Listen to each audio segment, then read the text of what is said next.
जी नमस्कार, स्वागत है आप सभी का हमारे चैनल सीटेड एडगर में। दोस्तों, मैं आज लाइव आने का कोशिश किया पर हो नहीं पाया, जिसका मुख्य वजह है इंटरनेट की कमी। क्योंकि आज इंटरनेट का स्पीड भी अच्छा नहीं है, इसलिए मैं लाइव नहीं हो पाया। इसके लिए माफ़ी चाहता हूँ। आज मेरा वीडियो बनाने का मकसद ये हुआ कि आप लोग न्यूज़पेपर के माध्यम से देख ही रहे होंगे कि कितनी तेज़ी से बहाली प्रक्रिया जोरों शोरों पे है। यहाँ पे दिक्कत ये नहीं है कि बहाली हो रही है, दिक्कत ये है कि अगर ये बहाली प्रक्रिया पूरी हो जाती है तो हम लोग बहाली में मौका भी नहीं मिलेगा और वंचित भी रह जाएंगे, जिसका सीधा सीधा परिणाम ये देखने को मिलेगा कि 10 साल तक, जैसा कि पिछला रिकॉर्ड देखें, 10 साल तक बहाली नहीं हो पाएगी।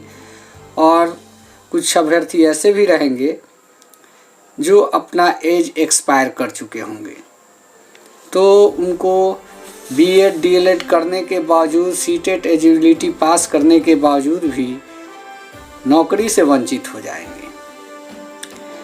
अगर इस बहाली में मौका पाना है तो सबसे पहला काम है कि एक दूसरे का सहयोग करें, और जो भी हमारे मुख्य धारा के लोग हैं, जो मुख्य धारा से जुड़े जो भी पिटिशनर हैं, उनका सहयोग करें और एकजुट से काम करें ताकि एलपीए दायर हो सके। क्योंकि अभी तक एलपीए दायर नहीं हो पाया है। मैं जहां तक जानता हूं, अगर एलपीए टाइम से दाखिल नहीं होता है तो सीधे तौर पे ये कहा जाए कि हम लोग इस बहाली में नहीं शामिल हो पाएंगे।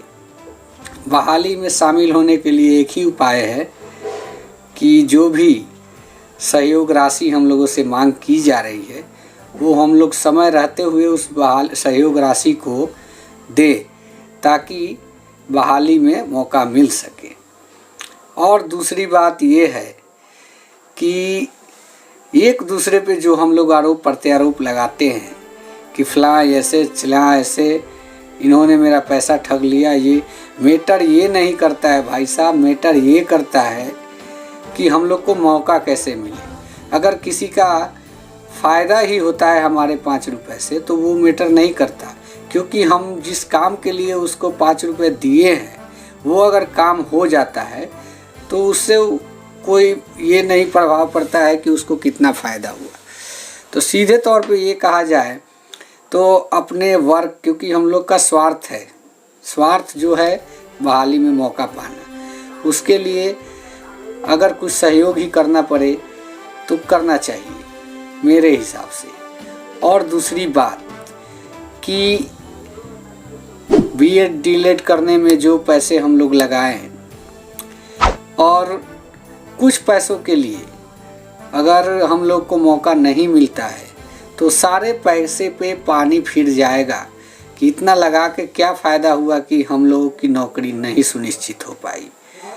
तो बेहतर अभी जो है यही है कि जिस तरीके से हम लोग को सहयोग के लिए कहा जा रहा है, उस तरीके से सहयोग करना चाहिए, ताकि हम लोग को इस बहाली में मौका मिल सके।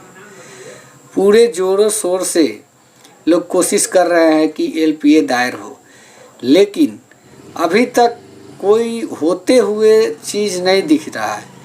जिसका मैंने वीडियो भी बनाया था, मैंने नीरज जी से एक सवाल किया कि सर एलपीए के संबंध में, क्योंकि आप लोग का कमेंट मेरे वीडियो के नीचे भी रहता है कि एलपीए अभी तक दायर क्यों नहीं हुआ, जल्दी कीजिए वरना हम लोग बहाली से बाहर हो जाएंगे। तो इसी में कुछ हमारे जो सीटेट दिसंबर साथी हैं, उनको लगता है कि बिना कुछ किए, हाथ पैर मारे हमको एक अच्छा परिणाम मिलेगा। तो सर ये आप लोग, आपकी भूल है। अगर जब तक हम लोग एक दूसरे का सहयोग नहीं करेंगे, तब तक हम लोगों को बहाली में मौका नहीं मिलने वाला। क्योंकि अगर पीछे भी देखा जाए तो हमारे जो भी शिक्षक साथी हैं, एक तरह से कहे तो बहुत संघर्ष करने के बाद उन लोगों को बहाली में मौका मिला। और मौका क्यों मिला? वो संगठित थे, एक विचारधारा के थे, सभी सब में ये बात थी कि हमको इस बहाली प्रक्रिया में शामिल होना है। इसके लिए हमको किसी से भी आग्रह करना पड़े, निवेदन करना पड़े, उन्होंने किया। उन्होंने माननीय न्यायालय तक का दरवाज़ा भी खटखटाया, एनसीटी तक गए, सभी प्रकार के वर्क किए। तो कहने का मतलब ये है कि वर्क वो अकेले नहीं किए, उनको पूरे ही अपने जितने भी साथी थे, जो भी, उस सबका सहयोग, सबका साथ मिला, जिसके वजह से परिणाम भी उनका पॉजिटिव आया। और हम लोगों में क्या है कि हम लोग एक दूसरे पर आरोप लगाते हैं और फलाना ऐसे चिल्ला ऐसे। और दूसरी बात ये कि हमारे कुछ मेन पावर हम लोगों की कम है। सीटेड दिसंबर अभ्यर्थी है कितने, उसी में 3 गुट हो जाना, ये तो सरासर ऐसा दिख रहा है कि हम लोग आपस में ही कमज़ोर है, तो रिजल्ट क्या ले पाएंगे। तो हमारा कहने का मतलब ये है कि सभी लोग संगठित हों और एक ही प्लेटफॉर्म पे काम करें, और इससे क्या होगा कि एक दूसरे का सहयोग मिलेगा और सब लोग एकजुट होकर अगर इस चीज़ की मांग करते हैं, और एलपीए दायर करने में भी सभी लोग एक जगह होते हैं, तो हम लोग को मौका निश्चित रूप से मिलेगी।